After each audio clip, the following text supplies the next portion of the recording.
collaborative to you and explain a bit about it. We are 5 partners from across the Northwest, and we represent the NHS, social care,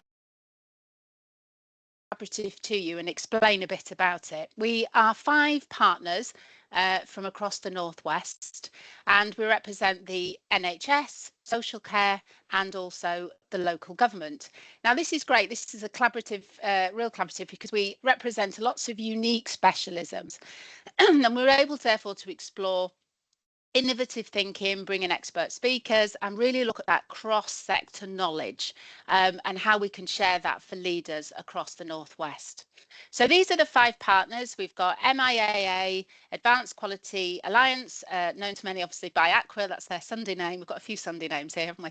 The NHS Northwest Leadership Academy, which is NWLA, the Northwest Employers, NWE, and Northwest Association of Directors of Adult Social Care, which is also known by ADAS.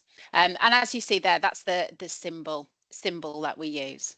So I'm going to move on and start to introduce this morning's session. So this morning's session is entitled Collaboration in Healthcare System, What Gets in the Way and What You Can Do About It. And I think it's really interesting, actually. I suppose it's in our organisation, in the Northwest Leadership Academy, we're actually interestingly just looking at our values at the minute and actually saying what are they about, and particularly with all the change in the NHS happening at the minute in health and social care. And one thing we were exploring yesterday is what actually is collaborate as one of our values, and what actually is that. And I think in particular, what really struck me yesterday when we were talking about it is actually it's thinking about all of our strengths and all of the opportunities and how we can really make the most of that. And I think sometimes we forget about the real benefits of it because it feels quite difficult. And I know I look back to many examples I've had in my previous careers of where it worked brilliantly, where it didn't. But I think it's always good to remind us of actually the potential is huge and all of our strengths together. So today what we're going to do is we're going to particularly look at build on sort of the insights of Messenger and Darzi review, and also all of us very awaiting the release of the 10-year plan. We've also got the social care workforce plan, and we're going to look at how then how that gets that really unified workforce approach, and the huge need for partnership and collaboration within all of our organisations. The 3 key learning objectives for the session. The first one is collaboration, and that's tapping into the wisdom of the collaborative, which is a great objective, isn't it? Lots of wisdom certainly already on here. Our mindset shift, and that's exploring how we can foster a mindset that embraces collaboration, overcoming institutional, resource and capacity barriers. And then also looking at best practices. So it'd be great to share successful local practices from various parts of the health and care system where collaborative leadership is thriving. So 3 great learning objectives for the sessions.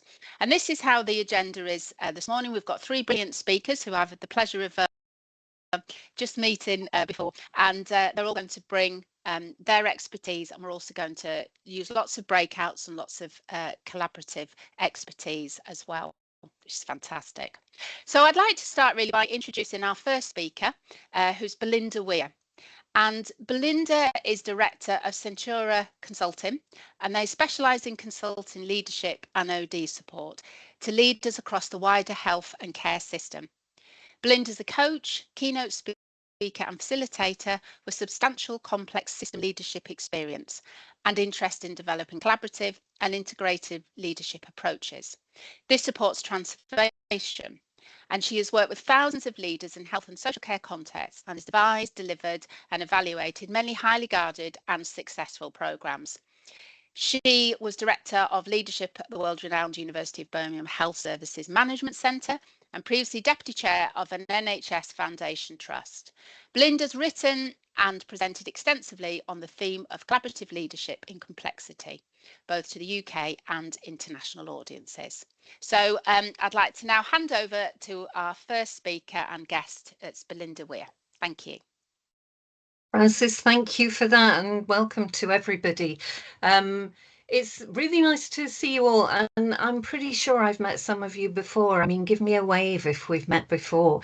You've probably heard all my jokes, but never mind. We'll keep going. And as Francis said, we're talking about collaboration and systems and what gets in the way, what you can do about it. It is probably my specialist subject. If I were to go on Mastermind, I'm not going on Mastermind, but if I were to be as foolish as to do that, this would be the subject, because I spend my life talking about collaboration with leaders across the health and care system and exploring what it is we can do. And I have a belief, a sense that it is probably the most important strategy, or certainly one of the most important strategies that we have in our health and care systems to deliver the kind of transformation that we're being asked to do, to create self-sustaining learning communities of practice and learning.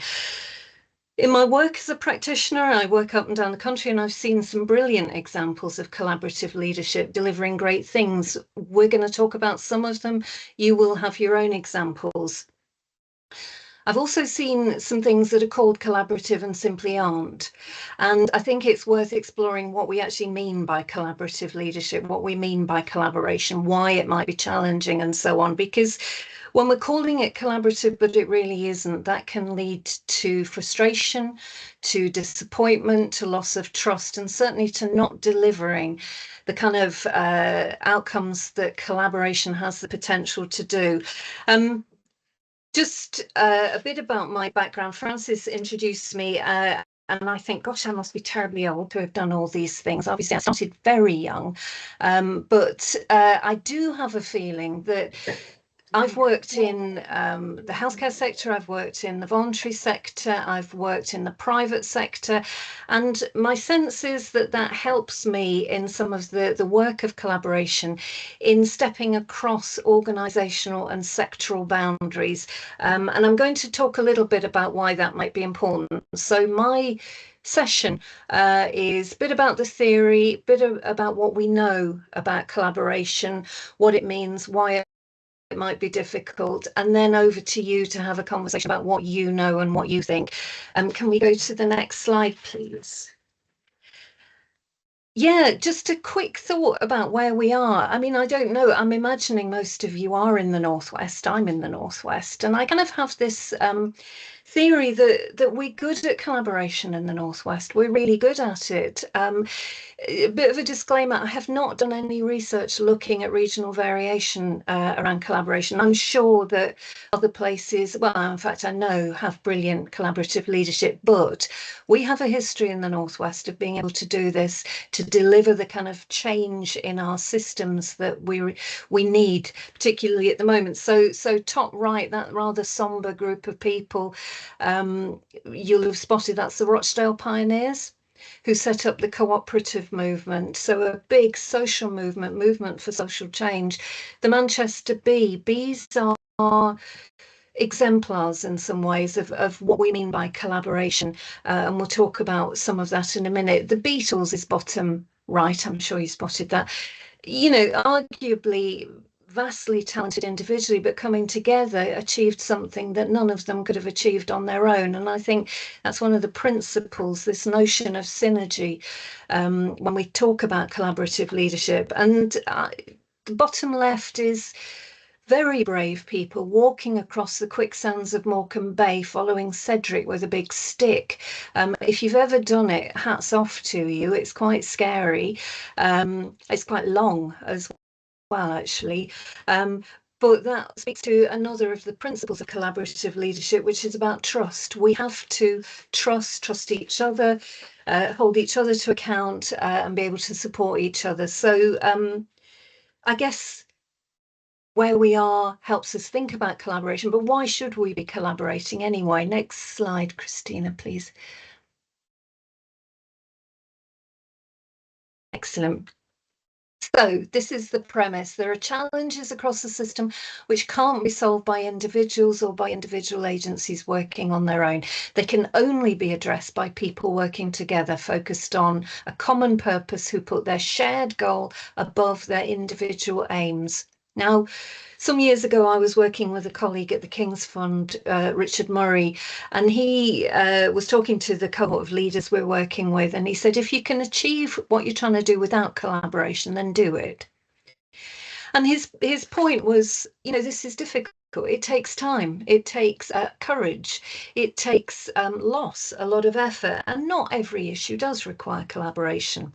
So our premise, as we sort of start to unpick a little bit what is collaboration, is it's necessary to address some of the what we might call wicked problems. So some of the cross-system problems that we're dealing with, especially at the moment, that have to have collective wisdom to address them. It's not all the time for everything, but it is for those problems that are intractable, intangible, sometimes really difficult to get hold of, and we've got the feeling we've been going around this for quite some time.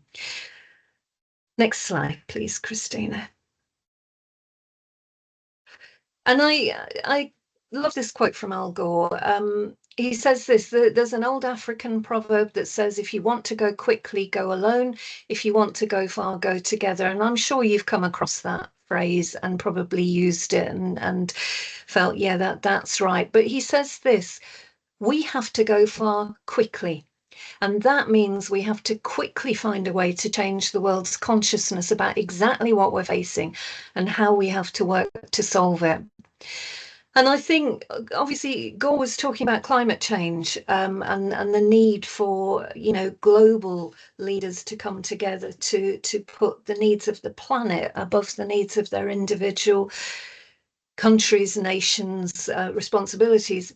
I think the same is true now. I think that the business we're in the health and social care system, means that we have to work fast. We've got to go far, but go far quickly.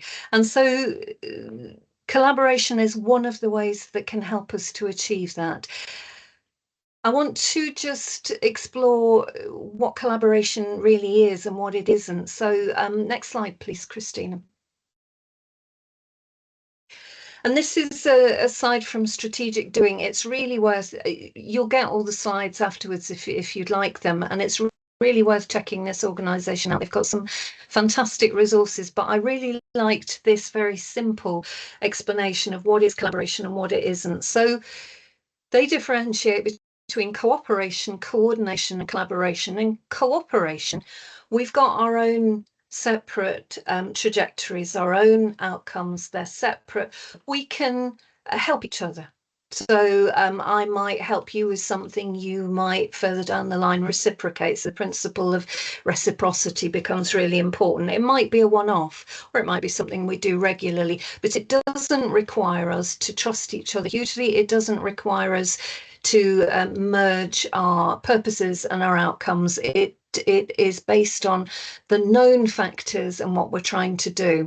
So cooperation happens all the time, and some of what I see that's called collaboration probably sits within cooperation or in coordination.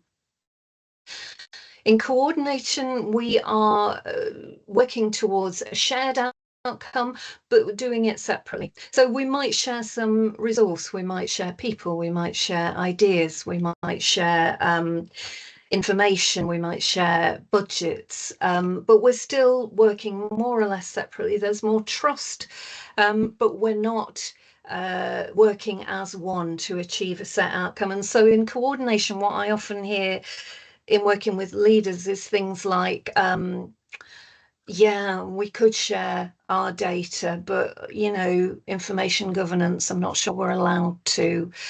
There's this concept of what's my data, what's your data, what's my budget, what's your budget, what's my staff, what's your staff. We're still operating on our separate lines, but as you can see, they're starting to converge. Collaboration then is not, it shows on the graph as if it's an extension of coordination. I think it's actually different. I think it's not an extension of coordination. It's substantially different. It requires us to let go of our individual endeavours, our individual targets, and come together so that there's no longer any sense of what's my data and your data. There is what is the data we need collectively to understand and deliver the outcomes that we're trying to do. The collective goal in that sense is more important than our individual goals. It supersedes everything, and it requires us to give up things. As leaders, we might give up autonomy, we might give up control, we might give up power.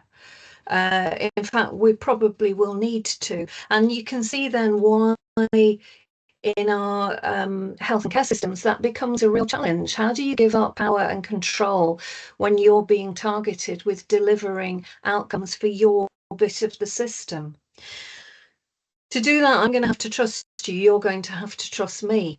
Yeah, so we ought to be spending most of our time building trust. We have to agree on a shared purpose. And, you know, frequently when I go in and work with leadership teams in this kind of space, I'll say as a start, you know, have you decided on a shared purpose? Have you agreed what the purpose is? And somebody will often say, yeah, this is about improving outcomes for patients.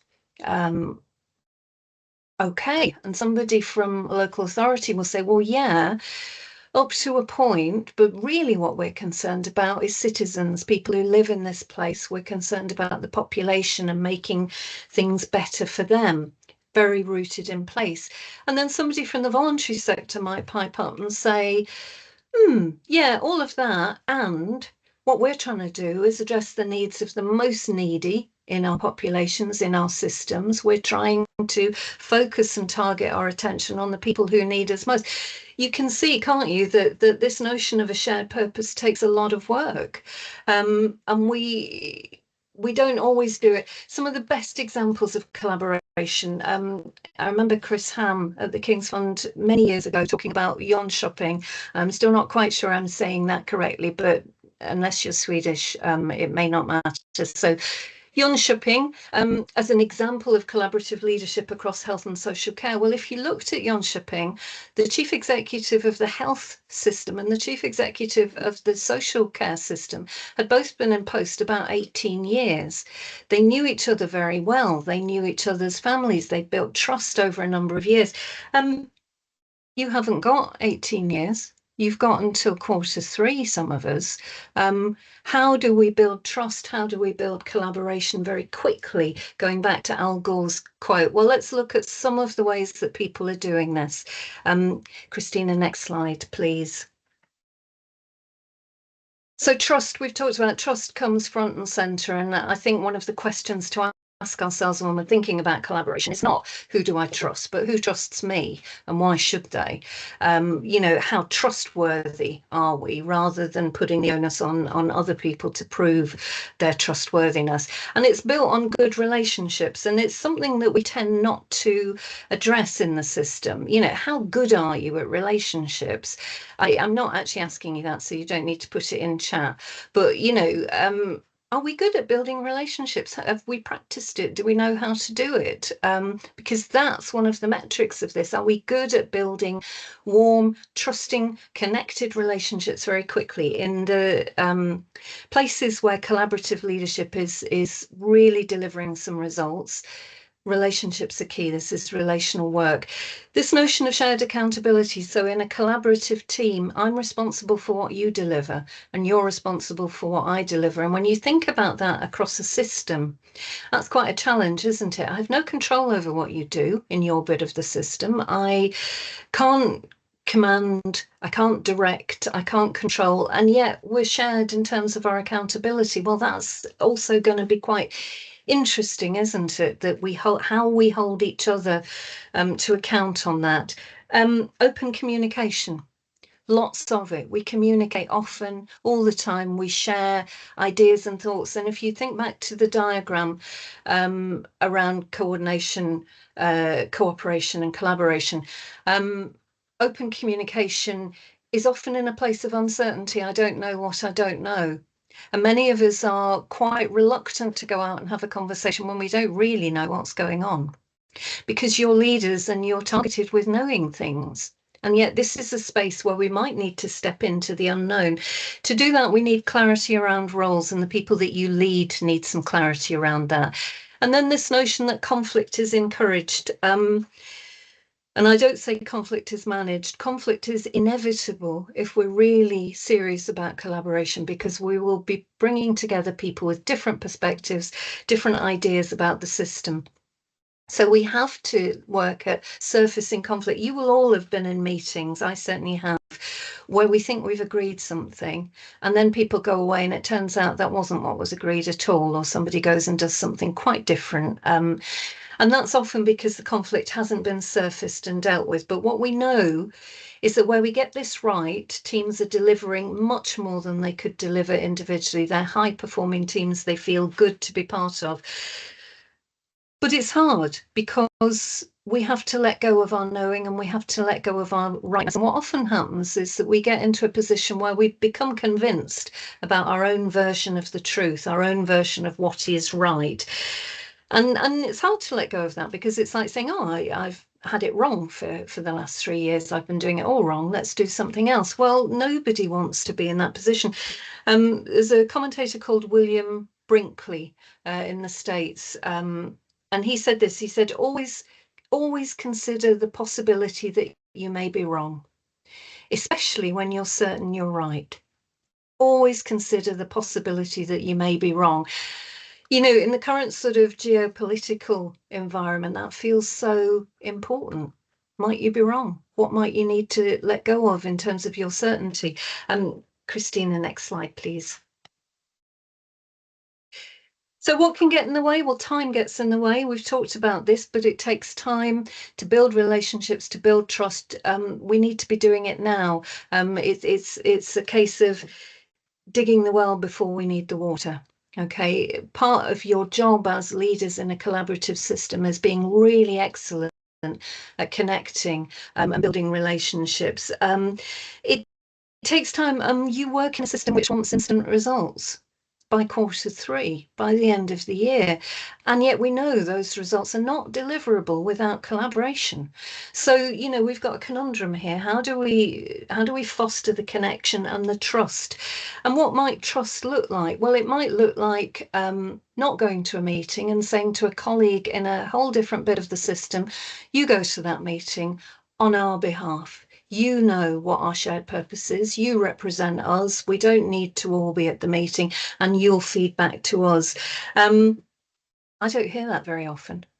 When I do, it's a sign that there is real trust in that system, real collaboration.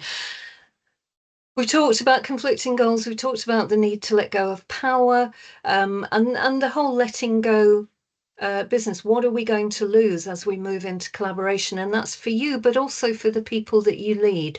What are they going to have to let go of? It might be identity. So I'm doing some work in a system in the Northeast where people are very concerned about losing an identity that they've worked so hard to develop and you know, gone through training and experience. And now we're saying, well, you know, we just need you to be a neighbourhood team member. Well, that's really, so what does that mean? How do we, Francis talked earlier about values, how do we hold to our values around valuing people and what they bring, and allow them to let go and allow them to be in this kind of uncertainty? And certainly what I'm noticing at the moment is the uncertainties leading to a kind of collective, let's just stick to what we know. Let's not take risks. Let's hunker down and do what we have always done. And the problem is that doing what we've always done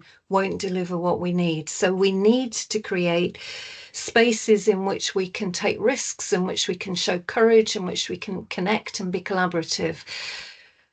So that's the ask for the next 10 minutes. Christina, next slide, please. So over to you. I've shared very briefly some of my work and some of my understanding about what the ask is. I don't underestimate it. I think it's difficult, but you're doing it. So when are you at your best when you're collaborating with others? What are the conditions that make that collaboration possible? How can you create those conditions for others, your leaders in your system? How are you creating conditions in which people can connect which without real certainty can trust each other? How are we actually building trust across our systems? Just before we magically go into breakout groups, any sort of burning questions? I haven't seen anything in the chat, but I haven't refreshed it. So anything anybody wants to holler, accepting you might be wrong, absolutely. Joanne. Hi, Belinda. Hello. Can you hear me okay? Yeah. Oh, lovely. I had issues just before I came on, hence apologies for being 2 minutes late. One thing, I've worked within the NHS for just on 39 years, and one thing I always seem to constantly come across is that culture. Yeah. That still exists, even when we think, we're making changes. How do we actually know when we've changed that culture? Yeah. Yeah. That's my biggest ask, because sometimes when we think we're making headway and we're getting there, sometimes there's always that pushback. Well, Joanne, I think this is the question, in fact, that we're going to address in the breakout. So thank you. It's the question. It's the right question. How do we create those cultures? I think later on when we hear from Ian and from Sarah, they'll share some of their story about, well, how do you do this, and what does success look like? But I absolutely take your point. This is long-term work. We won't always know that we're achieving it. It might be over long periods of time. It might be even after we've left. Thank you for your question. I think we'll go into breakouts can we do 10 minutes and come back briefly for questions? Would that be okay? I mean, 10 minutes isn't long to solve this whole conundrum, but I've got every faith in you. So, yeah, see you in 10 minutes. Thanks, Belinda. We're pushed for time, so there's going to be a lot from us as speakers, but it is really important, as Francis said at the beginning, that this is as collaborative as it can be in the space we've got. So we've got time for 2 questions, observations, thoughts. Try and be succinct or brief. And if you don't get a chance to share your question or idea, please put things in the chat, because we will be reviewing the chat and we'll use that as a sort of a way of continuing the conversation. So who's quick off the mark and going to wave their hand with a question or an observation? What's come up for you? Yeah, Liz, hello. Hi, Liz Cundy, OD Manager, NHS GM. I think one of the things that's really prompted for me in my mind when having this conversation is how we've never quite got how we wrap around things like OD support around the way that the real work actually happens. So it's quite often NHS OD support isn't in the right place at the right time. So and we almost it's almost like people have to draw upon us to bring us into that space, where in actual fact there must be something about and in fact the latest changes create a fantastic opportunity to think about how we potentially reorganize ourselves so that some of the back office functions are set up to actually be wrapped around pieces of work in a much more supportive and enabling way than it currently is, where we almost sit off on the side. I don't know if that makes sense, but there's something missing around that. Total sense, Liz. Thank you for that. And again, we're not going to answer that here. There are examples of where that's happening, and I'm sure you'll be aware of some of them. But let's capture that and make sure we kind of share the collective wisdom around that. But you're right, there is an opportunity, and it's really important that we notice that at any rate. Thank you. Any other? Got time for one more observation, question, thought that came up for you, and please do post things in chat if there were things that came up in your conversation. Any other thoughts, questions?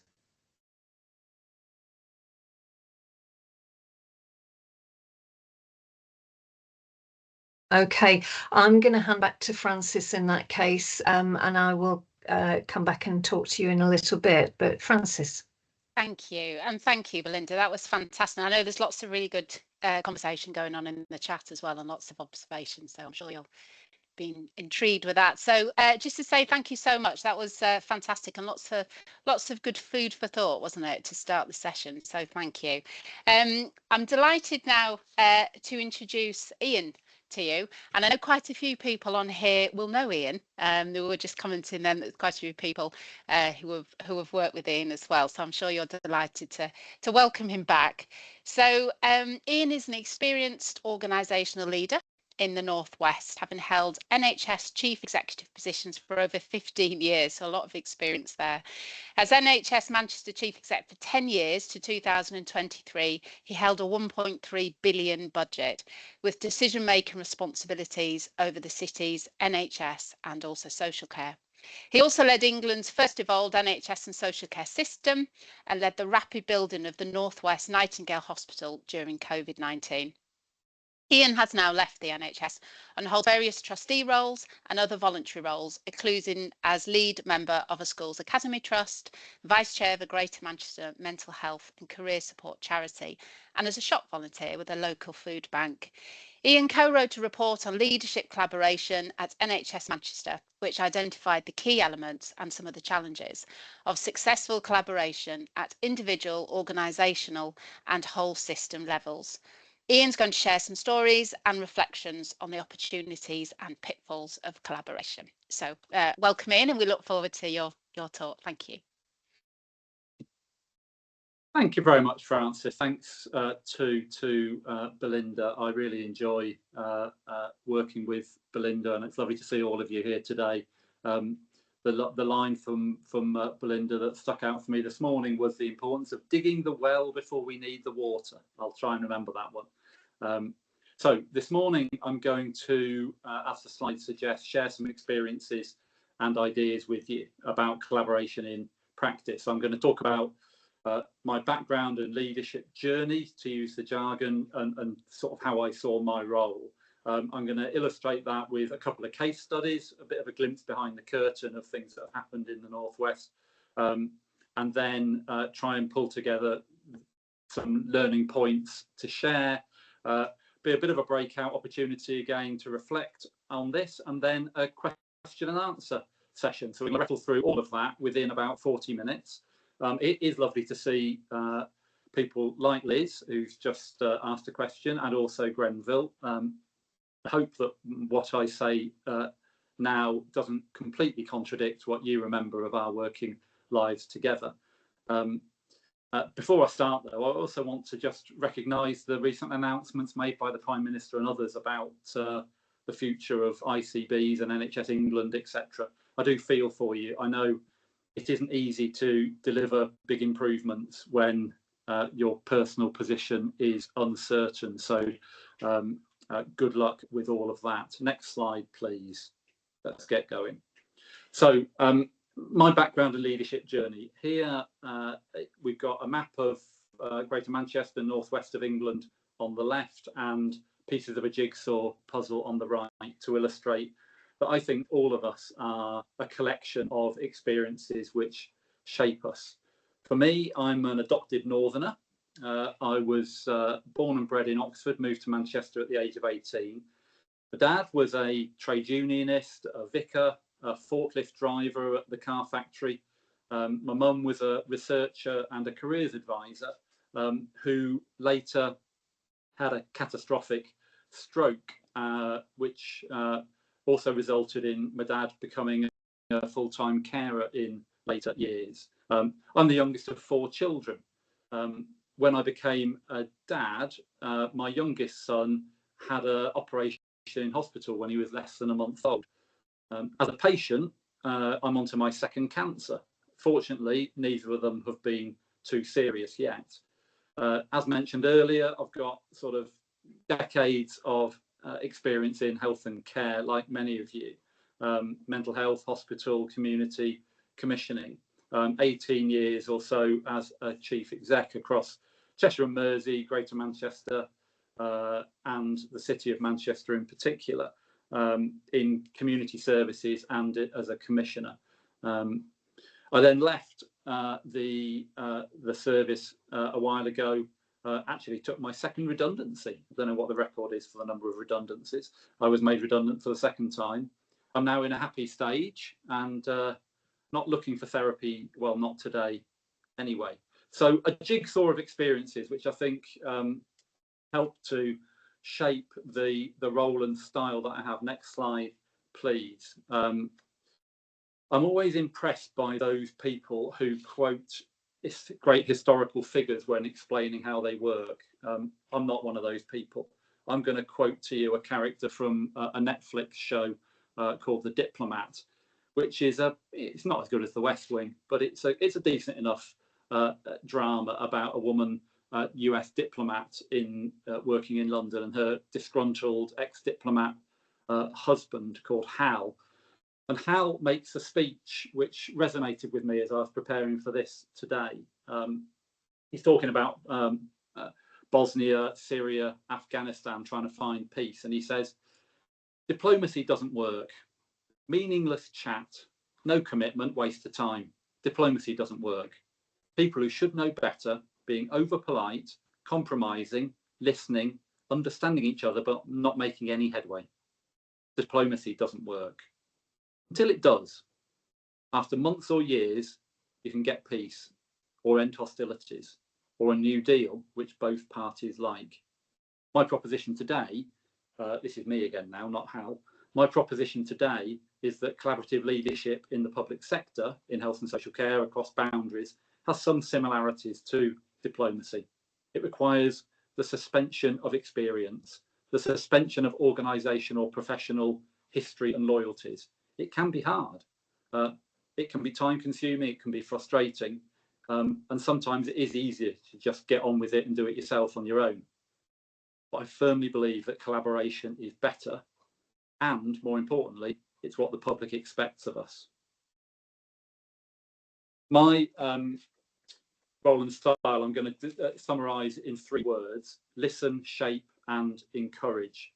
I think this sort of characterises how I work. So listening in order to understand where people are coming from, to try and build trust, to walk in that other person's shoes. As the youngest of 4 children, I was quite used to listening and observing and trying to make sense of what was going on. The second element for me is about shaping. So building on that listening and wanting to build a process of getting people to agree. What can we aim for together? And then once we've agreed that, the third element of encourage. Work in health and social care is not an academic exercise, I don't think. It's about delivering change for patients, change for communities, change for citizens. In a situation where we can't compel, we can't command, we can't control other people in other organisations, in other professions. But what we can do is we can agree a plan, and then we can encourage and support each other to deliver that plan. I was never a table banger, banging my fist on the table, or a shouter. Yes, I had a large budget, as Francis mentioned, but I think the skill is in those 3 words of listen, shape, and encourage, so that hopefully creating a path for us all to follow. So that's all the interesting sort of background bit. Let me go on to the next slide and tell you about a couple of case studies which will hopefully bring this to life. So the first of these I'm calling National Bodies, Foe or Friend. And you've got 2 pictures there, tram in Greater Manchester on the left, and buses and Parliament on the right. For each of these case studies, I'm just going to describe the problem, what my approach was, and then the solution that we found.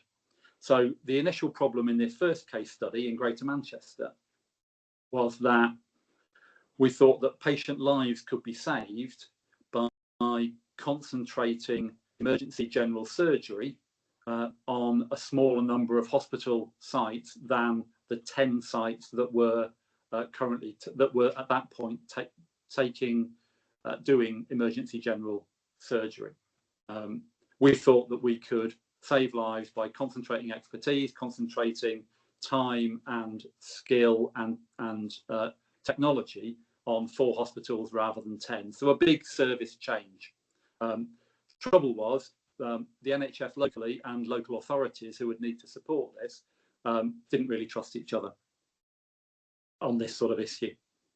The other problem was a national problem where we had lots of experience of Department of Health, NHS England and others often blocking proposals for service change locally because they didn't like the noise or they didn't like the political feedback that would come from it. So my approach started rather inauspiciously on this in Rochdale Town Hall, where there was a big meeting of all of the local NHS leaders together with council leaders and council chief execs, where we presented these plans to change hospital services. Guess what? It was a bloodbath. It was horrible. The local authority leaders completely disagreed with us, told us this was typical NHS, cuts to services with nothing in return. So what happened? In the break of that meeting, I saw the council leader for Manchester, Richard Leese, wandering around. I think he was on his way to the toilet. And I thought, sod it, let's have a chat with him. So we had a conversation. I said, look, that was terrible.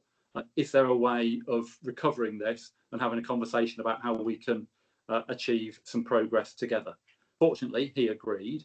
And that developed into a much better working relationship and a whole programme of work, which, to summarise it, resulted in, yes, us still having a plan to reduce emergency surgery from 10 hospitals to 4, but also a plan in each of the 10 boroughs of Greater Manchester to improve primary and community services, things that people accessed every single day. So a bit of a win-win situation.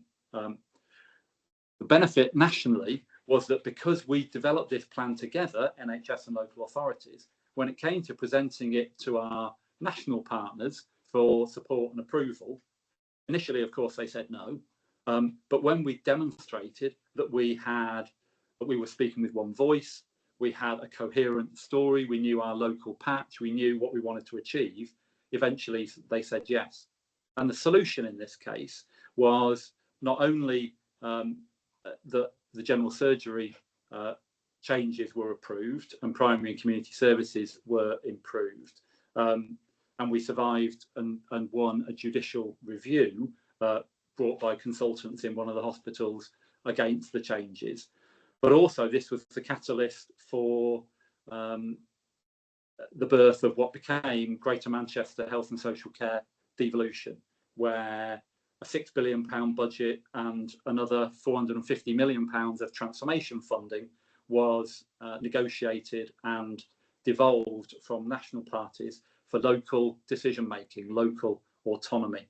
And I was fortunate enough to be the first chief exec of that Greater Manchester devolution programme. So quite a big change there, quite a big set of approaches. I want to move on to the second slide and just tell you about the other case study. And here I say that the Manchester way is about more than a plan. First picture is on the left of what I call 1,000 flowers blooming. And the second picture on the right is of a designed garden. 1,000 flowers blooming is beautiful. It's lovely, it's innovative, but if it's not sustainable, if it's not managed in some way, many of those plants will die. So this case study is about designing the garden of health and social care in Manchester. Slightly tortuous metaphor, I apologise. And essentially we had too many gardeners and not enough coordination. So what was the problem in Manchester? The problem was definitely we had poor health status, some of the worst life expectancy in the country. We had a a very disparate set of some excellent services, but also big gaps and some duplication. And crucially, we also had 9 different organisations responsible for health and social care in just one city. We had 4 commissioners, that was 3 CCGs and 1 council. We had 3 different hospital trusts, each with a community services. We had 1 social care organisation, and we had 1 small mental health trust. So there was lots of innovation going around, but was good practice shared? Was there duplication? Were management costs too high? We thought so. I thought so. So the approach here that we followed was to talk to each other. I was the chief exec of one of those 9 organisations, to talk to the others, to say, look, the status quo is not good here. We've got poor health status, we've got duplication of services, and we've got too many organisations. It wasn't an easy conversation to have because there aren't many turkeys that vote for Christmas, in my experience. But by focusing on the goal that we wanted to achieve, improving health status, improving the consistency and the quality of services, we were able to get a commitment to change. Oh, and by the way, we also had excellent expertise in support from Belinda and others. The solution we got to in this case study was, in organisational terms, we did get from 9 organisations to 3, basically. A single health and care commissioner. So that was Manchester Health and Care Commissioning, which I think was a true collaboration, because we joined together using Belinda's slide early. We joined together not really knowing what we were going to be working towards, but we were prepared to take that together. Excuse me. We also then had 1 hospital with community, 1 bigger mental health trust. So we delivered the change organisationally. Whether we achieved what we wanted to in terms of services and health status is less clear. Finally, then, for me, on key learning, next slide, please. What do I take from those case studies from what I've told you? My main message really is that collaboration can and does deliver, often beyond anybody's expectations. To do it does mean building trust. It means building alliances so that you can solve those challenges together. It's also not perfect. It would be wrong to suggest that it is. So, for example, in mental health services, we did help to create a much more sustainable mental health trust, but that has had some well-publicised problems in the last couple of years. So things are never perfect, but I maintain that overall the improvements outweigh the negatives considerably. Plus, on a personal note, I and others had the opportunity to, be interviewed on the Today programme on Radio 4, to be on BBC Regional TV, go to the Treasury, spend time in Number 10, and be interviewed by select committees. So a real learning opportunity. So that's enough from me. Next slide, please. I now want to pause what I say and ask you these couple of questions again for a brief discussion in your breakout groups. What's your collaboration style? You've heard what I tried to describe mine as, which was listen, shape, and encourage. What's your collaboration style? And then secondly, what's the one thing you can improve on? So for me, I realised that I wasn't actually brilliant at developing strategy myself. I was quite good at getting people together. I was quite good at implementing change, but I often relied on the skills of other people to do some of the key work around analysing and bringing a strategy together. So please reflect on what you've heard, have a discussion. Remember, there isn't a right answer. This is going to be your personal thoughts. And at that point, if I can encourage the next set of breakouts to take place, please. Style, and you're hearing a lot from us, but it's really important this lands in relation to the well, so what for you. So again, an opportunity to hear back from a couple of people, and do be brave. We can't see you properly anyway, so just have a wave and share back what came up for you in your conversations.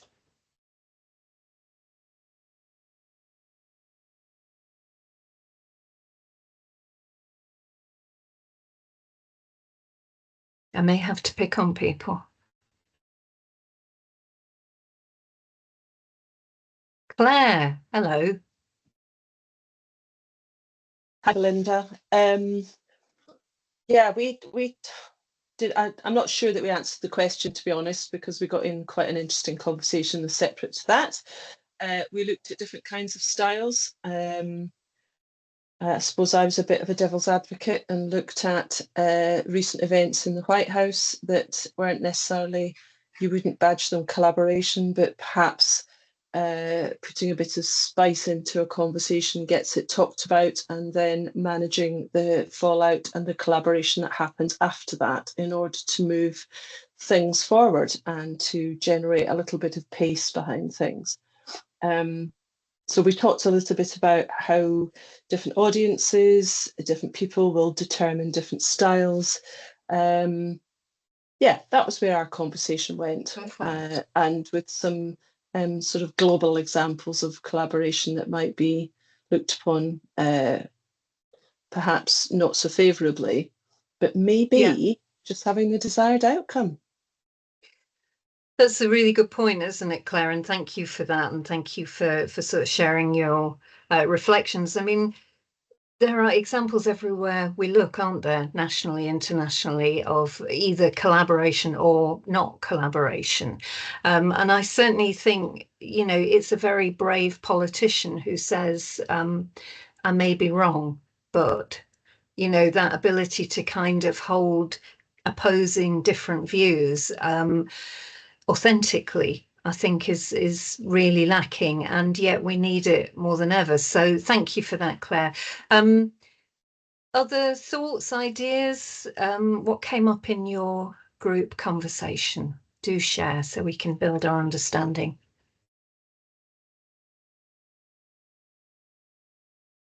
Julia, hello. Hello, I'll be brave. Thank you. So I'm not sure if we may have been going back to the previous conversation. Actually, we did talk about styles, but then we talked about one of the challenges was conflicting priorities. So no matter how much we were all endeavouring to collaborate, then you kind of go back to your job. Not that collaborating isn't your job, but and the priorities kind of conflicting. But what we actually concluded was that one of the most helpful things was that really, really clear overarching umbrella of a shared focus. So COVID was a time of extreme collaboration. And that was driven by the fact that we were all on the same agenda. We were all on it in this, you know what I mean? And it's that really, really, really making that robustly true from the outset. It was interesting hearing Ian speaking, because of course Rochdale is one of our one bits of our organisation, and actually they have achieved a huge amount in Rochdale, and it seems to come from that genuine commitment, collective commitment to a shared common purpose and vision, commitment, you know, etc., etc. So it's that perhaps we don't spend quite enough time on that at the outset. Anyway, that was a thought. Oh, it's a great thought, Julia. And I think, you know, we've heard several times people say, you know, during COVID, during the pandemic, we were able to collaborate around shared purpose in a way that we haven't managed to do since. And I think you're absolutely right. There's something about looking at, well, what happened? What are the lessons that we can learn from that? And there is this focus on shared purpose. Of course, many other things stopped happening. So one of the challenges is, how do we have that shared purpose and keep everything else going at the same time? Because we're not being invited to let any plates spin off into the ether, are we? We've got to keep them all spinning. But I think you're right. We know we can do it, and we can do it when we have to do it. And I think it's about learning from that and thinking, so how do we do more of it? We can't do it all the time. You know, we can't. This is going to take time and effort, and people will get worn out, but we can keep coming back to it. Julia, thank you for that. Ian, did you want to respond to that at all just before we move to our break?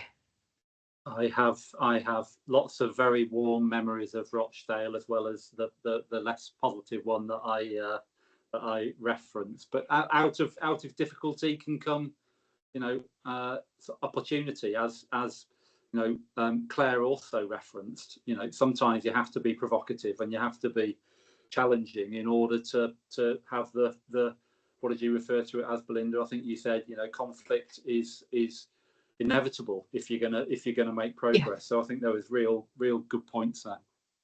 Yeah, thank you. Any other quick thoughts, observations? Please do put things in chat, because we're looking at the chat while you're in your breakout rooms and just pulling out things that seem important to share. So pop things in chat. I think, Isha, am I right? We're going to take a break for about 10 minutes and come back, and we'll hear from... Sorry, Frances. Brilliant. Yeah, no, I was just going to say thank you, Belinda, and thank you all. And I just wanted to say a thank you to Ian, really, a huge thank you, because fantastic to hear again, building on Belinda's talk, but also to hear those real practical examples and things that you've done to drive that collaborative change. So fascinating. And as I said in the break, I kept forgetting I actually had a purpose, because I was so involved and interested in everything. So thank you very much indeed. So we're going to have a break now till 11 o'clock, but I've got a little challenge for you as you're putting the kettle on. If you had to describe your role in 3, how you do your role, how you are, your values and things. So Ian talked about listen, shape and encourage. What would you say for those 3? I'm not going to ask you when you come back, but just have a little ponder as you're putting the kettle on. Okay, so we'll see you all at 11 o'clock. Thank you very much. Thank you. Hello, everyone. Welcome back. And I hope you've managed to get some refreshments and stuff. So I'm really excited to introduce our next guest. So to introduce Sarah, and here's a bit of a biography about Sarah Swindley. So Sarah's a successful CEO with over 15 years of experience leading complex organisations, currently serving as the CEO of the Lake District Foundation since 2017. Sarah has been instrumental in establishing the charity and fostering collaboration amongst key stakeholders. Her leadership has been pivotal in generating income from the 19 million annual visitors to the area. Sarah was previously CEO of Cumbria and Lancashire's Women's Centres from 2011-2017. Sarah is renowned for her collaborative leadership style, which emphasises building strong, effective relationships with stakeholders at all levels. She excels in creating a shared vision and purpose, driving cross-sector strategic initiatives and inspiring collective action. Sarah's trustee and vice chair at Families Health Wellbeing Consortium, director at Cumbria Local Enterprise Partnership, and NED of South Lakes Housing, and chairs the Strategic Oversight Board for Zero Carbon Cumbria. And she was also previously a board member of Cumbria LEP and chaired the Rural Sector Panel. So I'd like to now hand over to Sarah and say thank you very much. Thank you very much, Frances, and really good to be here today. I think I've worked with Belinda on and off for a number of years, but previously I was on a King's Fund collaborative leadership course where we first came across each other. So this way of working is very close to my heart. Definitely don't have all the answers, but I can talk a little bit about what's worked for me and the organisations I've led and been part of, and also probably focus on some of the mistakes that I've made and seen others make as well that form barriers in the way. I saw in the chat some comments around how kind of working with other sectors and across civil society can really help us kind of unlock resources and think about systems more outside boundaries and in different ways. So I can maybe kind of talk a little bit about that as well. My personal journey, yes, I led Lancashire and Cumbria Women's Centres for a long time, having had a complete retrain into mental health services after having children. I was an estate agent before that, would you believe, and also a countryside ranger. So all sorts of weird things that led me to where I am today. Running the women's services was really interesting. I did go in as a mental health practitioner, as I say, but kind of uncovered something in myself, which was about leadership, about wanting things to work a bit better, about being very passionate about injustice and kind of seeing how systems could work together in a more just way for our communities. So kind of just by maybe being bossy. I know there was some chat as well about birth order, and I'm an oldest child, so I'm very much like roll my sleeves up and let's have a go. And if we don't know how to make this work, I'm going to give it a go and put my hand up. That's not a very collaborative leadership approach necessarily, but I think that more heroic approach can be useful at times. But that, I think, as we all get older, we reflect on the styles of leadership that are challenging for us, those that come naturally for us, and kind of develop the skills that will make that work a bit better. together. So the women's centres were an interesting model, actually. And when I was first chief exec, we were literally one little terraced office, a building in the back streets of Blackburn that some very determined women in the 60s and 70s had clubbed together to buy a building and run services for women in the area, knowing that actually a gendered approach was important, and that women in East Lancashire were facing different challenges to men in the community. I spent a lot of my career saying yes, and men need support too. Absolutely, I believe that. But that approach did do some cool stuff. By the time I left the organisation, we had 10 standalone centres and another 5 satellite centres delivering holistic services for women and families in the community, drawing on a whole range of things, with mental health at the heart, but also kind of community and connection being a key part of that. So we did some, I would say, quite innovative stuff. We did a lot around criminal justice, supporting women under probation services, people that were just released from prison, a whole range of things really. And there was a lot of laughs, a lot of dark humour, a lot of tragedy, and a lot of hope within those services. And that it really it makes it very real, doesn't it? I think as we end up running larger organisations, that sometimes running a small third sector organisation, yes, I'd have to go into a meeting in commissioners in the afternoon, but I'd have maybe cleaned up vomit from the pavement outside before I actually went and did that as well. So just that having to do all bits of activity to make lives better for people in communities. So I did that for 10 years. It was really complex, really challenging.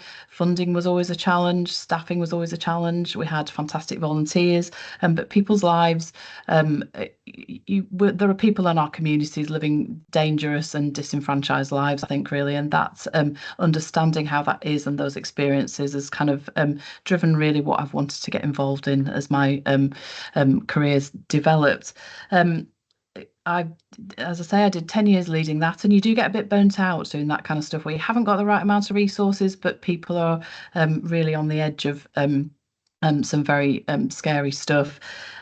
I also started to get very interested in the climate emergency and thinking about loss of nature and biodiversity. I was very fortunate to grow up in the countryside, understanding nature and connecting with nature as part of my kind of how I manage my own well-being, and recognising that lots of people in our societies don't have that connection and don't always understand how to connect with our natural environment.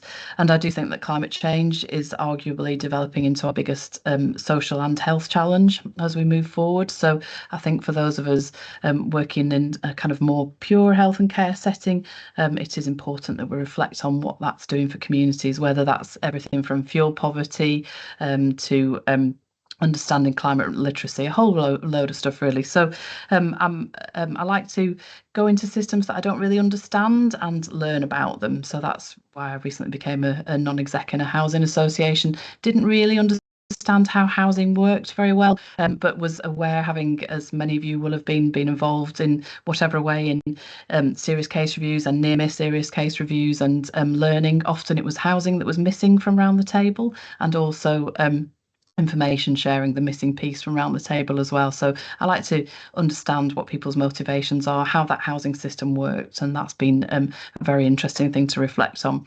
I'm also passionate about education. I've been vice chair of a multi-academy trust and on the board of the University of Cumbria as well. So again, thinking about health and wellbeing and inclusion, impact on individuals' ability to access education and remain in education, and also how education can be more health literate as we develop. So those systems also incredibly under pressure. I really do understand the changes that health and care are going through again, and how disheartening that can be. But actually, I think when we think about our patients, beneficiaries, clients, whatever we want to call them, communities, and the challenges they're facing, I know that everybody goes to work trying to do a good job, and how do we kind of work together to make that more possible.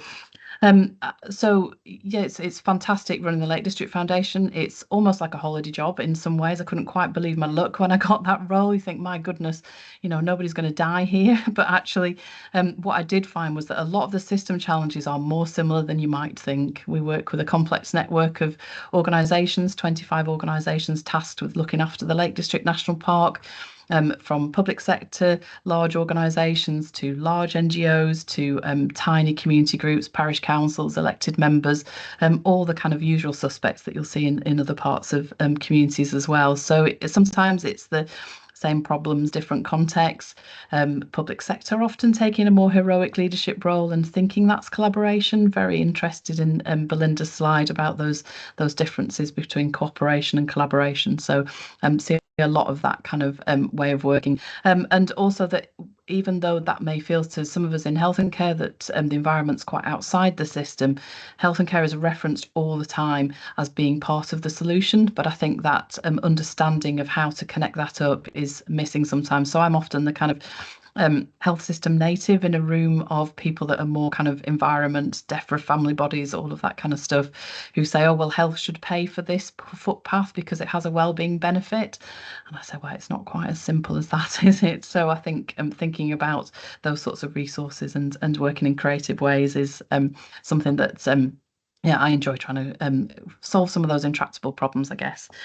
So sorry, Francis, whoever's driving the slides, that's maybe I've done my leadership journey there.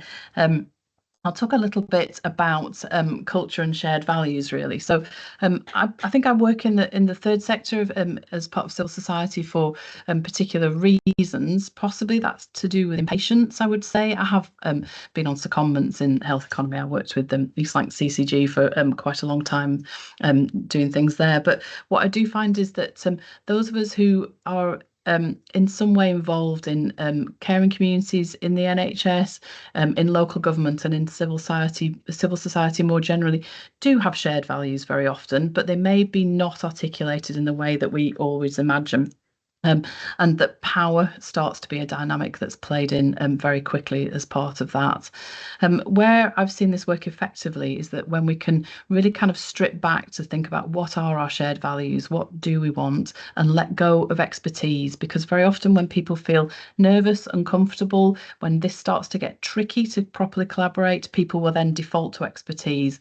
And I sometimes talk about a kind of culture of lanyarditis. So people will start to kind of grasp their lanyard as being a badge of power. And I think people do that when they feel under threat a little bit. But I think sometimes that how we kind of think about how we let go of that expertise, draw on expertise and very specific expertise when we need it, absolutely. I think just thinking about we're employees of particular parts of the system, but actually we're all also members of the community. We're sometimes patients, we're sometimes people that will need different support. Certainly people in our families will need that support as well. So it becomes very personal. And I think sometimes moving back to the personal is very important. I had a big wake-up call about some of this. I'd to share some personal experiences. I lived with my husband for a very long time, who was bipolar, and he took his own life 3 years ago. And thinking about how the system started to kind of shape around that, what was missed, all of those sorts of things, make it very personal about what that can mean for individuals. And I think that helps us build our empathy, think about what we would want for ourselves and our loved ones from how our communities hang together. So I think sometimes, that's quite a kind of, it's a stop people in their tracks kind of thing to share, and I will share that sometimes, but I think making things personal can often help people put down barriers and think about, okay, what are we all trying to achieve here today? The charities that I've run, we will always have a kind of, when we have our board meetings, we'll have a sort of a strap line of what we consider, which is we are in the business of putting ourselves out of business here. And that's how the charity sector, when it works well, should be framed. What can we do today that's going to make us not needed in the future? And if we can frame our decision making on our ways of collaboration through that lens, I think that can really kind of help us. We would hope that we will all still stay in jobs and have a sense of purpose through that. But actually, I think that thinking about how can I make sure that the actions that I take mean that my organisation will not be needed in the future. I think that lens can be really powerful and can give us kind of permission to sort of unlock that kind of collaboration. So yes, what do shared values mean across systems? I think it is that making it quite personal is often the thing that will help us understand those cultures. Organisational culture can be really challenging. I have a new chair in my small organisation. I've run relatively large organisations, not as big as the ones that some of you and that Ian talks about, but where my staff numbers have been in the hundreds. I now have 11 staff, quite happily have 11 staff. It's fantastic. But I think that thinking about what that means for staff teams is often something that gets in the way of culture as well. So my new chair was the regional director for the Environment Agency, and he's fantastic, and this is things I would say to him very much so. But there's a danger that he takes the understanding of the resource the Environment Agency had as a huge organisation and tries to kind of impose those ways of working on a tiny charity, which is just not going to work. But actually, so to shift him back to thinking about what's the purpose here, what we're trying to achieve. Let's think about, okay, we will have to manage risk in a slightly different way because we haven't got the resources to do it. And thinking about all those touch points where only having that amount of resource will enable delivery is important to do. So maybe if we move on to the next slide, and I'll think a little bit, which is related about governance and information sharing. So this is I would say information sharing is one of the biggest barriers to innovation that we have. And I think in my experience, governance keeps us safe. Governance makes sure that we're accountable, and governance makes sure that we listen to multiple voices in the room, whether that's elected members, whether that's boards, people drawn from different communities. Absolutely, that's important. But I think all of us will at some point have used governance as a shield to not do something. And I think we really need to check with ourselves when we're doing that. That's a retreat to expertise. That's a retreat to kind of siloed working, which definitely is something that I see happening in the context that I'm working in at the moment across different organisations where you might imagine those of you in the Northwest will have probably seen stuff in the press about Windermere. And that's my biggest headache at the moment, kind of working with water companies and campaigners and farming communities and multiple organisations. We're just trying to broker an information sharing agreement to understand, this is the world I'm in now, how many septic tanks there are on the shores of Windermere and who holds the data to understand that. Then we can start to do things about it. You would think that was fairly straightforward to understand, but often people don't hold the data that they need. They don't understand the format in which it's held, and so we can't move forward with delivery because it seems insurmountable. But we're able to navigate that, and I'll give an example in a moment where I've managed to do that in the past that I will use many times when I'm trying to kind of broker different forms of information sharing. So governance, yes, absolutely keeps us safe, but just let's make sure it's not a reason to not do something. I think governance should work for organisations, governance should work for charities. We all have accountability in different sorts of ways. But sometimes governance can also be shaped, and certainly we've done that in the charity sector very often. We will, if we feel that the purpose that's needed has changed, we're able to go back and change our constitution, which helps us deliver things in different ways. So keeping the patient, the individual, the community at the heart of what we want to do, and making sure governance shapes around that is something that's important to me. So maybe come on to the next slide, and I'll give quite a specific example. It's sort of an old example, this, and it's not even called IAPT anymore. It's talking therapies for depression and anxiety, but improving access to psychological therapies was a massive programme that many of you, I'm sure, will have been involved in through different organisations, and it was based predominantly in training a new workforce, different forms of practitioners, psychological wellbeing practitioners, and high intensity therapists through CBT models, and delivering more community-based interventions, guided self-help, and a whole kind of tiered way of delivery, which I'm sure many of you will be aware of, and still exists in slightly different forms. We were, when I was running the women's centres, we already had quite a well-established programme that was counselling. It was quite old-fashioned counselling, but it had some really good benefits in the community, and our commissioners locally were able to see that actually there's something really good happening here. How do we shape this in a way that can contribute to the IAPS targets?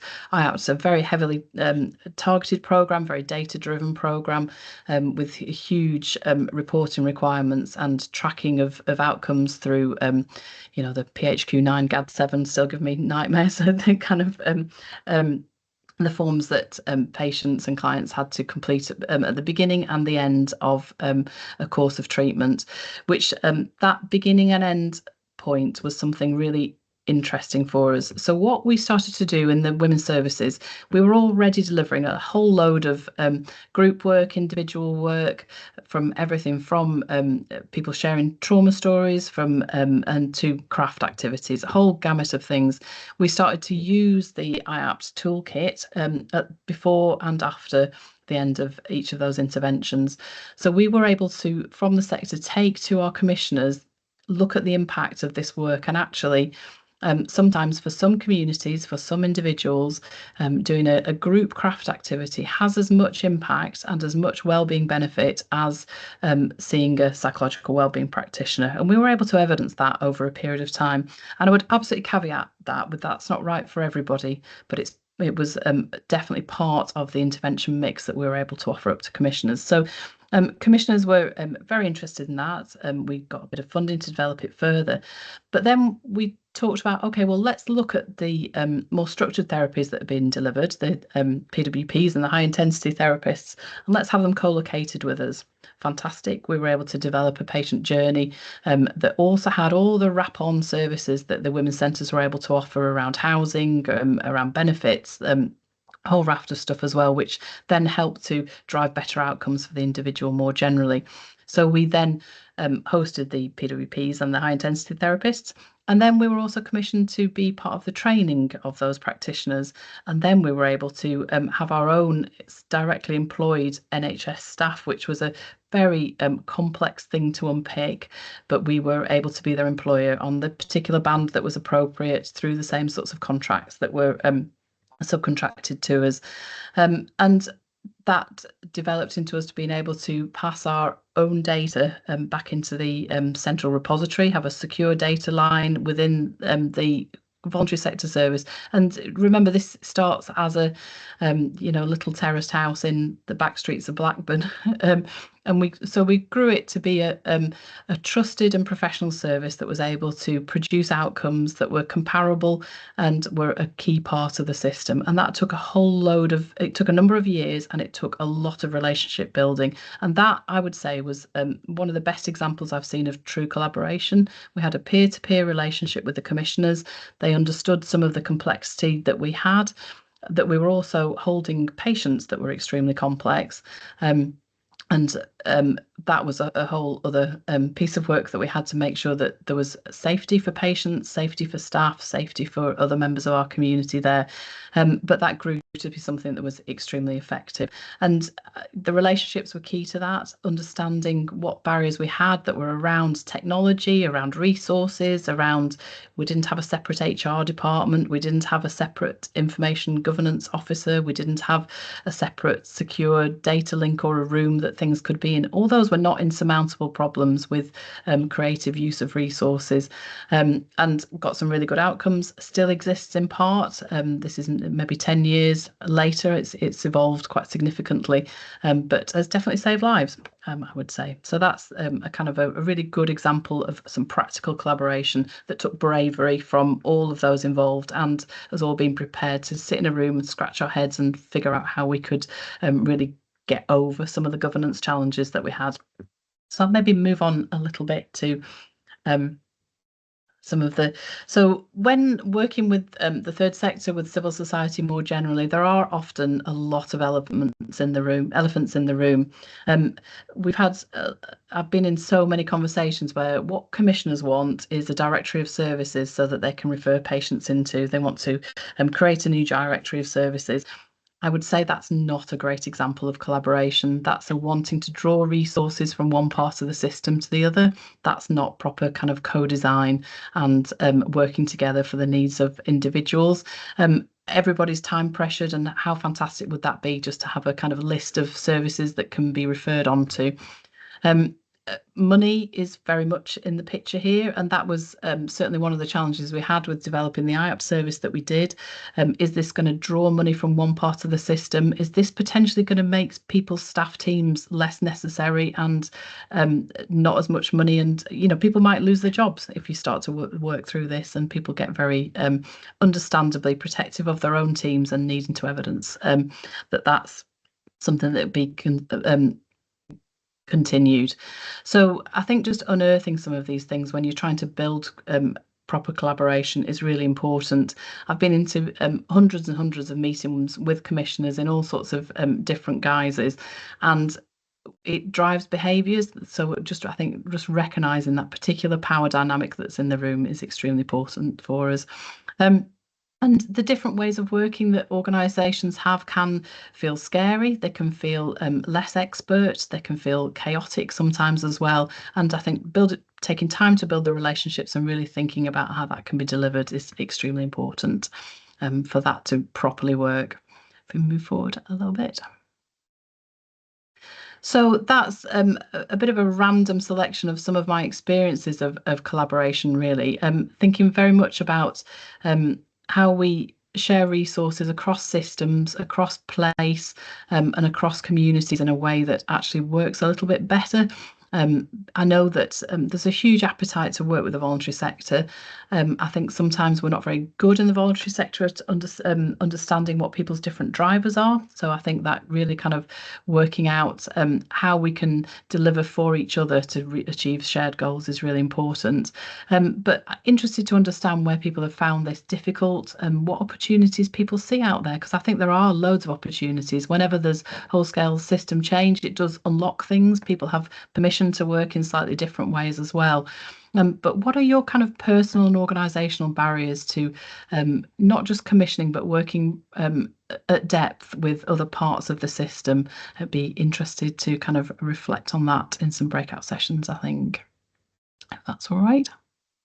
So welcome back, everybody. I think we've dropped out of the breakout rooms. You might be a bit breakout fatigued at this point, but any questions or reflections from the previous session or anything you've heard from? Any thoughts? Nope, can't see any. We've obviously told you absolutely everything you need to know, and that's fantastic. Okay, well, I'll hand back to Frances. Thank you very much. Brilliant. Thank you very much, Sarah. And thank you. It was really, really powerful. And I think particularly your powerful personal story, but really identified just how important it is and how your personal story and your values really determine how you are and the choices you make, and the great action that you do, the great change that you deliver. So just thank you so much. And like we were just chatting with people in the breakout rooms, just demonstrating that vulnerability and how important that is to leadership. So a huge thank you. Really, really powerful session. So I'd like to now hand over to Belinda, who's very going to kindly wrap everything up for us. Thank you. Okay, thank you, Frances, and thank you again to Ian and to Sarah for sharing their stories. And thank you both of them for not suggesting they've got the recipe for success, not suggesting that it's easy or that they've got the answer, because there isn't an answer. We're clear that there are many answers or none, and that part of this is a kind of self-discovery in terms of who you are, what the issues are, how you step up to collaboration. So what is the answer? So just spend the next 10 minutes thinking about the practicalities. What practically can you do? I nearly included some technical content in here, you know, some of the technological tools that you can use, some of the AI tools, because they have a really important role in relation to supporting collaboration, particularly when we're not co-located across our systems. However, I didn't. Partly because my tech failed me this morning, so there you go. And secondly, because I think that is a session in and of itself. There are tools I'm sure that you're using to think about collaboration, but let's just look at pulling it together in relation to some of the so what's for you. Next slide, Christina. No, that's not the next slide. It's a nice slide. Oh, this is the next slide. Thank you. I'm very proud of this acronym. It took me several hours to come up with this, and I'm sure there are better ones, but hopefully this captures some of the things we're talking about. So the first, what can you do to build collaborative cultures in your system? How can you develop your capability and your confidence as a collaborative leader? And the first thing is to connect. Collaboration is a team sport. And as they used to say to my son at football practice, there's no prize for the cleanest shorts. You've got to get in there. You've got to be doing it. You've got to get down and dirty with other players. I have been told by a colleague in Denmark that people who use football metaphors in their presentations are usually boomers. I didn't know what a boomer was, I now do, and that appears to be me. But also I use football metaphors in sport all the time, but there you go. We've got to connect. You've got to be people who go out and connect with people, have conversations, talk to people, make those connections, not in order to do something that you've already decided you want to do, but purely as an end in itself. Sessions like this are great. You can connect with people, and I've seen some connection going on in the chat, which is brilliant. You know, if two people connect and share something that they didn't know before they got in the room today, that's success, that's collaboration. So brilliant. So connect firstly. Then this notion of understanding yourself. Ian talked about what's your leadership style, how do you show up? And this is really important. Speaks to this notion of what it's like on the receiving end of you. That kind of level of self-awareness and emotional intelligence has to be the start point. And then thinking about who is the audience, who are your partners, what do they know, what do they want, what are their drivers, and through that to develop a shared purpose. So this understanding, again, is something that we can't wait until we're trying to collaborate to do. We have to do that now. Go out and talk to people. Be a bridge and build bridges. I'm going to say a bit more about bridges in a minute. I am not a believer that we need to dismantle silos. I know that there is a school of thought that says we've got to get rid of silos. We've got too much silo working. And I think if silo working is all we're doing, that's not going to deliver the kind of collaborative leadership that delivers transformation. But silos are really important because they concentrate expertise. And I spent years in academia where there are people who've spent their whole careers studying the life cycle of the tsetse fly. And that's what they know about. They've got that depth of knowledge. I think part of our job in building collaboration is to bridge silos, to build bridges across silos, to connect people who are working in different parts of the system, to create spaces in which the system can come together and people can bring their wisdom and their knowledge from their bit of the system together and explore with others. And this notion of exploring and being curious, and of course that might involve recognizing when we've been wrong. The example I use for this is a chap called Ignaz Semmelweis. And those of you who've worked in public health or population health will have come across Ignaz Semmelweis. He's a bit of a hero, but if you haven't come across him, he's really an interesting chap to find out about. He was a doctor in Hungary in the 1800s, and he had a theory. And his theory was that if surgeons washed their hands after carrying out postmortems and before coming to deliver babies, there would be a reduction in maternal deaths and baby deaths, baby mortality. And he tested it. And so it seemed to prove. And you would think, wouldn't you, that he would have been welcomed with open arms. How wonderful, Mr. Semmelweis, Dr. Semmelweis, what a discovery.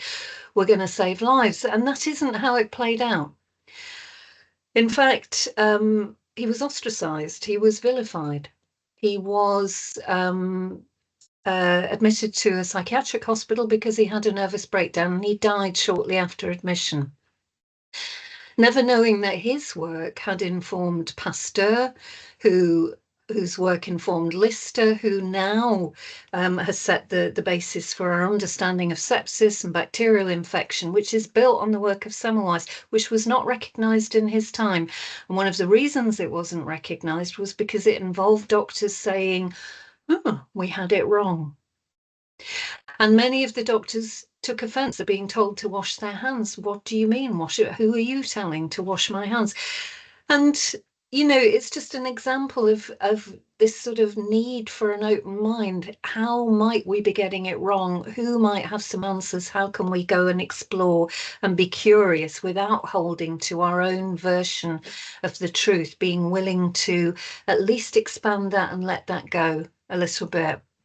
And then different perspectives are essential. If you only talk to people in your bit of the system who see the world the way you do, you will generate ideas and solutions which you could have come up with. And the need here is to go out and engage with people who see the world differently. And we have to actively do that, okay? As humans, we tend to have a fairly limited number of people who we engage with on a daily or weekly basis. And again, sessions like this are great. You know, you spot somebody, you talk to somebody in a breakout who's got a slightly different perspective. That's really important. So cubed, collaboration cubed. And I just want to pick up on the bridges notion, because I think bridges are key to all of this. Christina, can I have the next slide, please? I've borrowed these slides from a friend of mine, Jason, who I've been doing some work with over the past 4 years in Humber in North Yorkshire, developing collaborative cultures in their systems. And he's got a thing about bridges, and he put these slides together, and I thought this is fantastic, because really, if it comes down to anything, it's down to your ability to be a bridge. And first quote is this: a bridge is a meeting place. It's a place where we can come together and meet. It's a possibility. It's a metaphor. It's an idea. Where are the bridges that we can go out of here now and build and connect across our systems to develop that kind of collaboration? Next bridge, next slide. A bridge is something that connects instead of separating. So this is the notion that we are separate. Often we're separate organisations, we're separate sectors, we're separate professions, and we need bridges to connect us. Let's not get rid of the power and the wisdom and the experience that sits in those separate areas, but let's build the bridges that allows them to flow and to connect and allows flow of people around them. And the third bridge. I do know this bridge. This is the fourth rail bridge. I'm saying fourth. Yes, it is the fourth rail bridge. Newton said, men build too many walls and not enough bridges. Walls are about setting boundaries, keeping people safe, but of course they exclude as well as include. And we have to build bridges as well as building walls. And the other reason I like this bridge is because the myth about the fourth rail bridge, I'm not sure if it's still true, is that by the time you get to the end of painting it, you have to go back and start at the beginning again. I don't know if that's true. I've never actually tested it, but as a sort of metaphor for how it feels in the health and social care system right now, it's not bad. We are constantly going back to where we were before and thinking, didn't we do this 10 years ago, 15 years ago? Weren't we doing this? Yeah, we probably were. Let's keep going around that circle, but let's learn as we go. And then to mix my metaphors entirely, I mean, you can put your hand up and say if you know who this is, or pop it in the chat. I did use this slide last week and somebody said, oh, that's C.S. Lewis. It is C.S. Lewis. He was a profound thinker as well as a writer of some of the best children's books ever. But he said this, he said, Can we be eggs? It may be hard for an egg to turn into a bird. It would be a jolly sight harder for it to learn to fly whilst remaining an egg. We are like eggs at present, and you can't go on indefinitely being just an ordinary decent egg. We must be hatched or go bad. This notion of transformation, we'd like to stay being eggs. Some of us, we're good at being eggs. We've learned how to be eggs, quite happy to be eggs. We're leading a lot of eggs, but the eggs have to transform into birds, into chicks or fowl or whatever. And so we must be hatched. We must learn how to do that. And that's going to be challenging and painful. So I just want to leave it there, really. I hope that what we've offered you is some provocation, some ideas, some stories that have resonated with you. There's a few moments now just to hear from you. We're a much smaller group, but maybe an opportunity for you to get into the conversation if you haven't managed it already. So shall we stop the slides, Christina, and then just see if we can hear from people? So what are you making of this, and what's your experience of collaboration?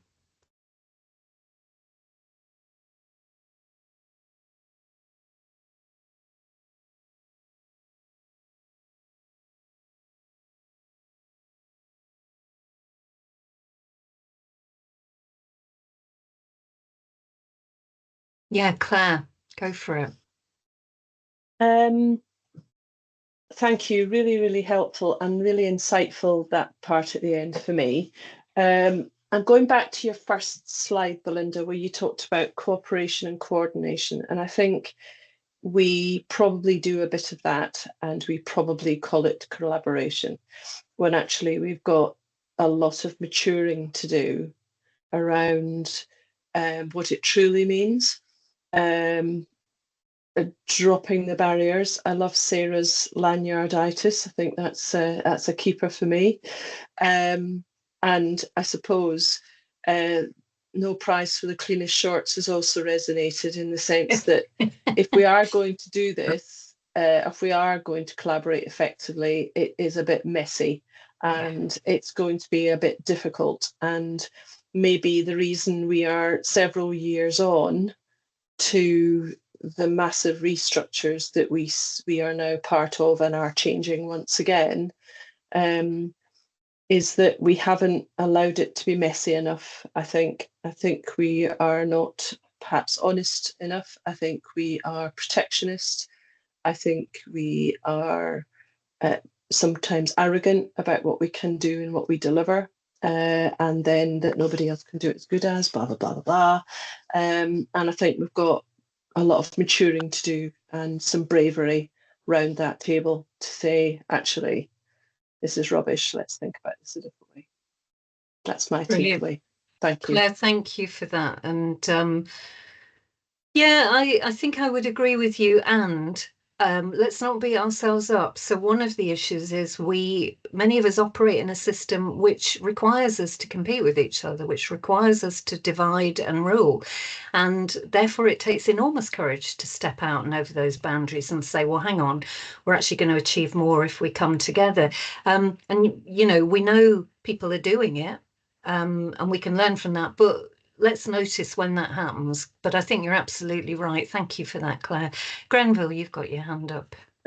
Yes, I think some of my comments are not dissimilar from Claire's, and thank you for the sessions. Absolutely fantastic, and it's quite clear there is fantastic work going on. But as I put in the chat, if we're going to really get very serious around the whole prevention agenda, we need to really work very differently and more innovatively with the voluntary and community sector, the housing associations, the education, the schools, the MATs. I chair Viaduct Care, which is the GP Federation in Stockport, and we've been having some good discussions with housing and the charity sector and education.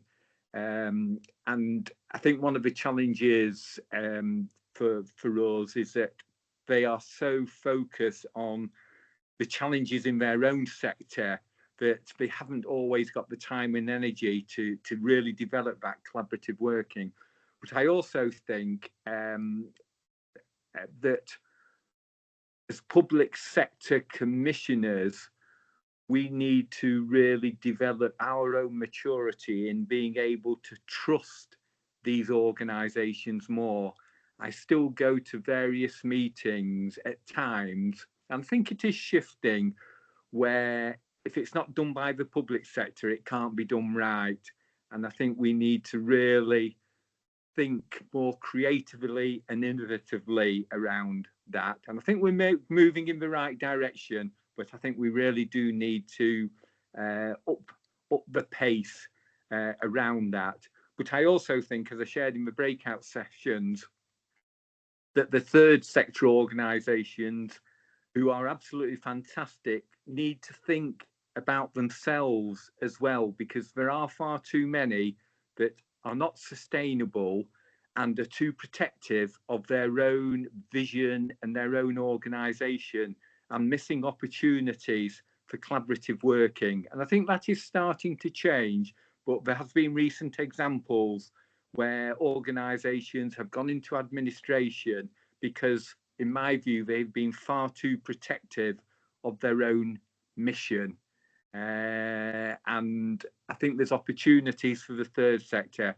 And when somebody spoke about voting for Turkey's voting for Christmas, I was a member of Equity Housing as a non-exec, which was a small organisation in a small housing association in Stockport.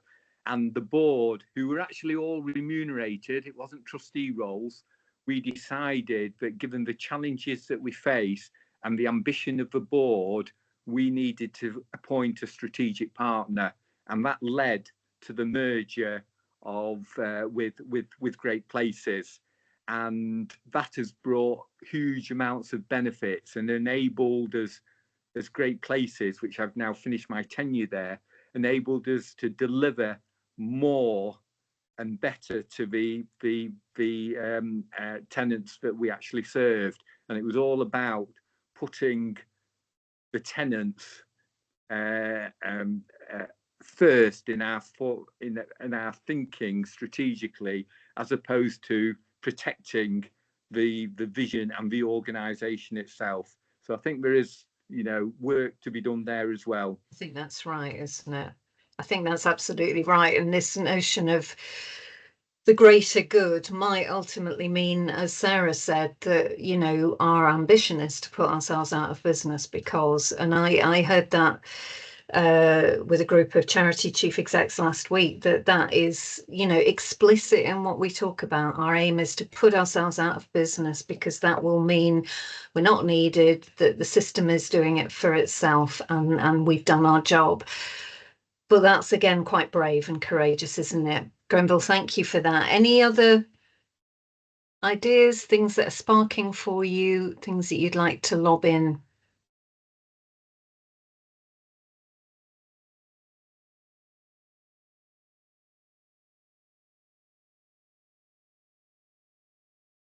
Shall we leave it there, and I will hand back to Frances. Frances, thank you.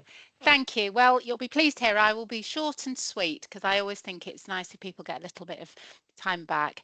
So I just wanted to say a massive thank you to our three speakers, who I'm sure, I've thoroughly enjoyed it. I kept forgetting I actually had a role to do. I was so absorbed in it. So thank you. And thank you to yourselves for being here and also being the ones staying to the end. So full marks on that one. There's a few key words that have come to me as I've been listening to everyone: the importance of trust, of building relationships, of opportunities, of having a clear shared vision, and also the real powerful way of personal storytelling and vulnerability. Also, some blockers have really come on. I love the culture of lanyard night. I can't even say it, so actually that's not good, is it? Lanyarditis. That's great, and I think that's definitely a keeper, as Claire was saying. So thank you, Sarah, for that. and also power, how that gets in the way, and governance, how governance can be a blocker too. So some really, really powerful things to think about and take forward with us. So I'd just like to say thank you again. I'd like to please ask if you wouldn't mind filling in the evaluation. That's really important to us as a collaborative, really important to know what you'd like us to talk about, what works, you know, ways we can improve. That's the way that we can ensure that everything we do is really, really important to us. And also to note, I know it's been in the chat that there's another session. I'm just whizzing up to my thing. There's another session there, which I believe, oh, here we go, on Thursday, the 3rd of April. And again, really hope you can join us there. And that looks at social care and social workers can enable good strength-based hospital discharges. So thank you. Grenville, I don't know if you had a comment, did you? Your hand's up, or I didn't know if that was an older hand. No, it's a legacy hand. Oh, okay. It's for a long brilliant. time. All right, no worries, no worries. So yeah, just to say thank you so much, and if you wouldn't mind filling the evaluation in, that would be fantastic. And I hope you managed to get a bit of the well, it's very beautiful sunshine, but I'm on the other side of the Pennines. I'm not sure if it's there, but yeah, have a lovely rest of the day, and thank you all so much again. Bye. Thank you. Bye. Thanks, everyone. Bye bye.